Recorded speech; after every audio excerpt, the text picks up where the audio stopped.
Mega summer camp. সোমবার দুপুরে ইটাহার ব্লকের বানবল হাই স্কুলে এই মেগা সামার ক্যাম্প ঘিরে শিক্ষক ও ছাত্রদের মধ্যে ছিল এক ভিন্ন মেজাজ।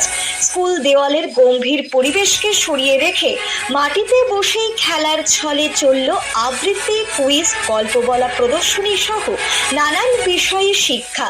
নতুন উদ্যমে সংগঠিত এমন ঘটনায় রীতিমতো খুশি পড়ুয়া এবং স্বেচ্ছাসেবকরা।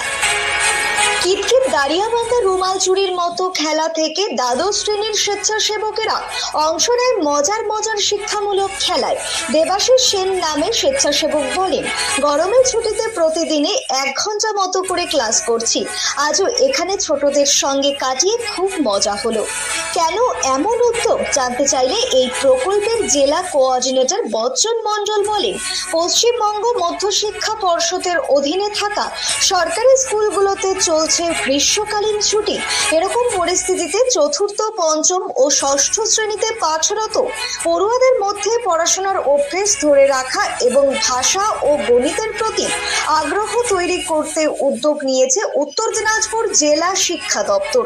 এবছর গরমের ছুটিতে উত্তর দিনাজপুর জেলার 9টি ব্লকে শুরু হয়েছে সামার ক্যাম্প। এতে হারিয়ে যাওয়া খেলা, গল্পের মধ্য দিয়ে পড়ুয়ারা নিচ্ছে ভাষা ও গণিতের পাঠ।